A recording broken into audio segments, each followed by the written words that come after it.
Good morning students, मैं शशि रतन आज आप लोगों को 10th क्लास के व्याकरण बुक से रस विचार, आज हम लोग रस पर विचार करेंगे। लेकिन रस पर विचार करने से पहले हम ये जानेंगे कि रस है क्या। तो रस का शाब्दिक अर्थ है आनंद। आनंद अर्थात खुशी। काव्य को पढ़ने या सुनने से जिस आनंद की अनुभूति होती है उसे रस कहा जाता है। यानी कि आपके अगर जीवन में खुशी ना हो, आनंद ना हो, तो आपका जीवन बिल्कुल नीरस होगा। ठीक उसी तरह से अगर हम काव्य में, नाटक में या कहानियों में अगर कुछ रस ना मिले, पढ़ने में आनंद नहीं आएगा। यानी कि रस अगर भरा हो काव्य में तो काव्य का और भी काव्य सुंदर हो जाता है। रस के साथ में मिलकर वो काव्य अत्यधिक आनंद प्रदान करता है। इसी को कहते हैं रस। यानी कि रस का शाब्दिक अर्थ ही होता है आनंद। रस का संबंध श्री धातु से माना गया है, जिसका अर्थ है जो बहता है। यानी कि रस का संबंध श्री धातु से लिया गया है, जिसका अर्थ ही होता है जो बहता है, अर्थात जो भाव रूप में हृदय में बहता है उसी को रस कहते हैं। रस को काव्य की आत्मा या प्राण तत्व माना जाता है। यानी कि अगर आपके शरीर में आत्मा नहीं हो, आपके जीवन में आनंद नहीं हो, तो आपका जीवन, आपका शरीर क्या होगा? उस मरे हुए के समान होगा। ठीक उसी तरह से रस को काव्य का आत्मा माना जाता है, उसका प्राण तत्व माना जाता है। क्योंकि अगर काव्य में रस नहीं हो तो रस नीरस हो जाता है।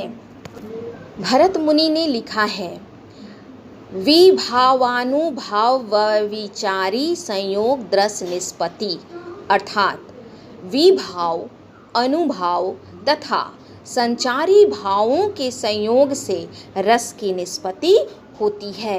अर्थात विभाव हमारे अंदर, हम ये सारा कुछ अभी जानेंगे।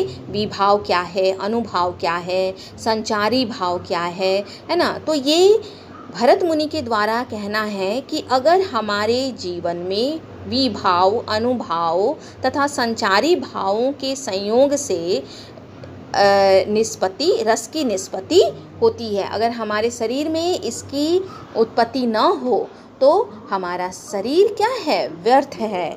हमारे जीवन में कोई खुशी नहीं है। अब हम जानेंगे कि रस के अव्यय कौन कौन से हैं। तो रस के 4 अव्यय या अंग हैं।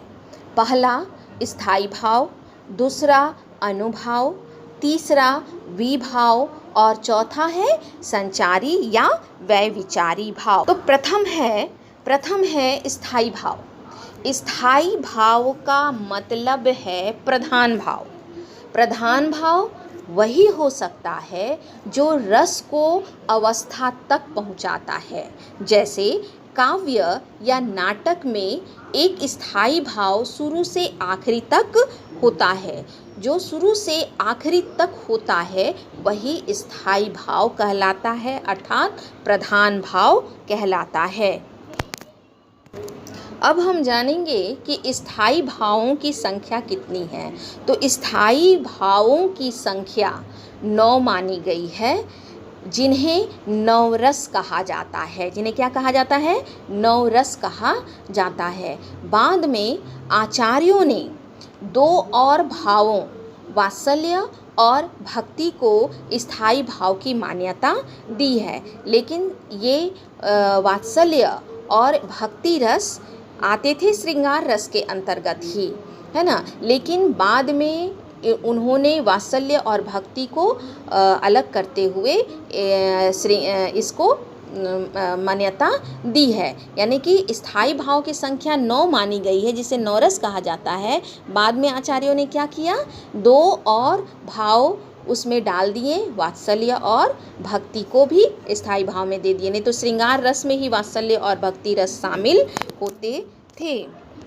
अब हम स्थायी भाव में हम देखेंगे कि कौन से रस का क्या स्थाई भाव है, क्योंकि हम स्थाई भाव पढ़ रहे हैं। स्थाई भाव कौन कौन से होते हैं रस के, ये हम देखेंगे, क्योंकि प्रश्न पूछा जाता है जैसे श्रृंगार रस का स्थाई भाव क्या है, या हास्य रस का स्थाई भाव क्या है। तो इस तरह से स्थाई भाव परीक्षा में पूछे जाते हैं कि बताइए कि श्रृंगार रस का स्थाई भाव क्या है। तो आओ बच्चों, मैं आपको बताती हूँ जो हमारे 9 रस हैं उनके स्थाई भाव क्या क्या हैं।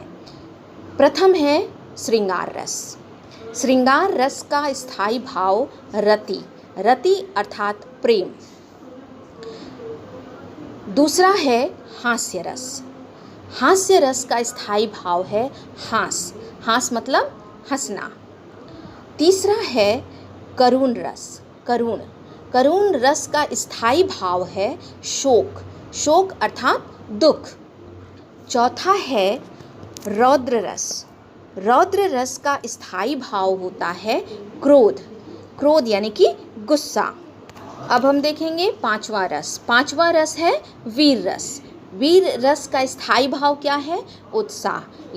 यहाँ पर हम देखेंगे कि जो हमारे जीवन में कोई भी ऐसा कार्य होता है जहाँ हम बहुत ही उत्साहित होते हैं, है ना, या हम कोई भी उत्साह से कार्य करते हैं, तो वो वीर रस के अंतर्गत आता है। हमारे अंदर गुस्सा का भी भाव है तो वो क्रोध के अंतर्गत आता है। छठवां देखेंगे भयानक रस। भयानक रस का स्थाई भाव है भय, जहाँ आपको डर दिखता हो, है ना। विभत्स, विभत्स का अर्थ होता है, विभत्स रस का स्थाई भाव है जुगुप्सा। जुगुप्सा का अर्थ होता है घृणा, जहाँ पर हम कुछ ऐसी गंदगी चीज़ देख लेते हैं, जैसे कि आप देख रहे हो कि कोई मवेशी मरा हुआ है और उसे चील कौवे नोच नोच कर खा रहे हैं, तो वो बहुत घृणित करने वाला दृश्य होता है। तो वो देख के हमारे मन में घृणा का भाव उत्पन्न होता है। आठवां है अद्भुत। अद्भुत अर्थात उसका स्थाई भाव क्या है, विस्मय, यानी कि अद्भुत रस का स्थाई भाव है विस्मय। जैसे कि मान लीजिए कि अद्भुत चीज़ देखा, विस्मित हो गए। जैसे श्री कृष्ण ने जब मुंह खोला और माँ ने, यशोदा ने उनके मुंह में पूरे ब्रह्मांड का दर्शन कर लिया, तो ये एक विस्मित करने वाली बात थी। 9वां है शांत रस। शांत रस का स्थाई भाव होता है निर्वेद, जहाँ पर एकदम शांति हो, है ना। ये सबको नहीं मिल पाती है। ये शांत रस बहुत कम लोगों में पाई जाती है, जैसे कि ऋषि मुनि में पाई जाती है। ये तो हमारे हुए 9 रस, और काव्यों के द्वारा 2 रस और जोड़े गए हैं, जिसमें से 10वां है वात्सल्य रस। वात्सल्य रस का स्थाई भाव है वात्सल्यता, जहाँ पर बचपन का दृश्य हो, माँ को अपने बच्चे से प्रेम होता है, वो वात्सल्य रस उत्पन्न करता है। उसके बाद आपका 11वां है भक्ति रस। भक्ति रस जहाँ अनुराग इसका स्थाई भाव है। लेकिन ये दोनों रस सबसे पहले आते थे श्रृंगार रस के अंतर्गत ही, क्योंकि इन दोनों में रति है, प्रेम का अनुभूति है।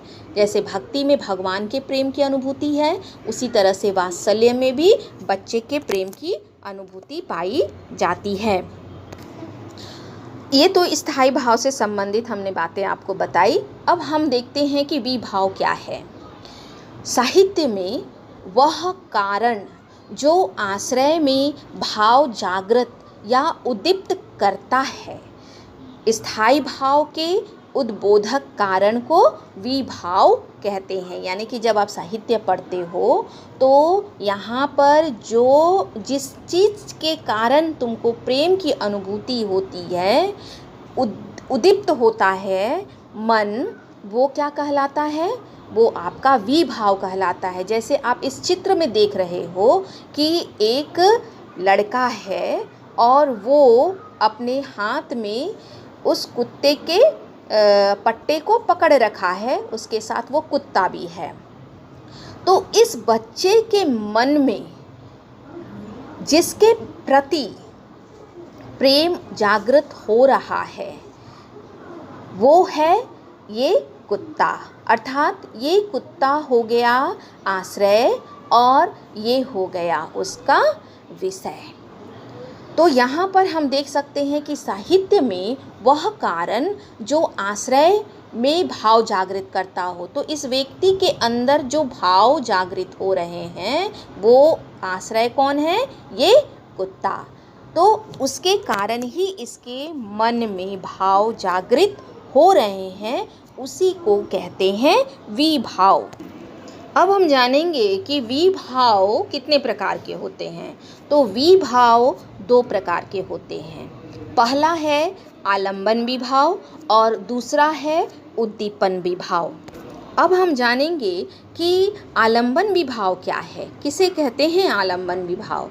तो जिसका आलंबन या सहारा पाकर स्थायी भाव जगते हैं, आलंबन विभाव कहलाते हैं। यहाँ आप देख रहे हो ना कि इस लड़के के हृदय में इस डॉगी के को पाकर, उसका सहारा कौन है? उसके अंदर जो भाव उत्पन्न हो रहे हैं इस डॉगी के कारण हो रहे हैं। अर्थात जिसका आलंबन या सहारा पाकर स्थायी भाव जगते हैं उन्हें आलंबन विभाव कहा जाता है। आलंबन विभाव में यहाँ पर इस लड़के के हृदय में इस कुत्ते के प्रति ही या कुत्ते के कारण ही इसके मन में जो भी अनुभूति हो रही है इसके कुत्ते के कारण ही हो रही है, इस कुत्ते के कारण ही, इस डॉगी के कारण ही हो रही है, इसलिए इसे आलंबन विभाव कहा जाता है। आलंबन विभाव के 2 पक्ष होते हैं, इसको बहुत ध्यान से समझने की कोशिश कीजिएगा। आलंबन विभाव के 2 पक्ष होते हैं। पहला पक्ष है आश्रयालंबन और दूसरा है विषयालंबन। आश्रयालंबन का अर्थ होता है आश्रित और विषयालंबन का अर्थ होता है विषय। जिसके मन में भाव जगे वह आश्रयालंबन तथा जिसके प्रति या जिसके कारण मन में भाव जगे वह विषयालंबन कहलाता है। अर्थात यहाँ पर आश्रयालंबन कौन हो गया? ये बच्चा। और विषयालंबन कौन हो गया? ये है डॉगी, क्योंकि जिसके मन में भाव जगे वो आश्रयालंबन कहलाता है। तो यहाँ किसके मन में भाव जागा है? इस बच्चे के मन में भाव जागा है। और जिसके प्रति या जिसके कारण, तो वो कारण कौन है? ये डॉगी है, जिसके कारण उसके मन में भाव जगे हैं। अर्थात यही हो गया आपका विषयालंबन। विषयालंबन कहलाता है यानी विषय कहलाता है। अब एक उदाहरण के माध्यम से मैं समझाऊंगी। यदि राम के मन में सीता के प्रति प्रेम का भाव जागता है तो राम आश्रय होंगे तथा सीता विषय होगी। यहाँ पर आप देख सकते हो कि श्री राम जी भी हैं और सीता भी है। तो राम के मन में अगर प्रेम जागृत हुआ है तो वो किसके कारण जागृत हुआ है? इस सीता के कारण जागृत हुआ है। तो यहाँ पर सीता क्या हो गई? सीता क्या हो गई? विषय हो गई और राम आश्रय हो गए, क्योंकि सीता को देखकर ही मन में राम के प्रेम जागृत हुआ है। अब देखेंगे उद्दीपन विभाव। जिन वस्तुओं या परिस्थितियों को देखकर स्थायी भाव उद्दीप्त होने लगता है उद्दीपन विभाव कहलाता है। जैसे चांदनी, कोकिल, कुंजन, एकांत स्थल, रमणीक उद्यान आदि। यानी कि राम और सीता हैं और वहाँ आसपास कोई नहीं है, बहुत सुंदर बागीचा है, एकांत स्थल है और चांदनी रात है। वो उद्यान जो बगीचा है वो बड़ा ही रमणीक है।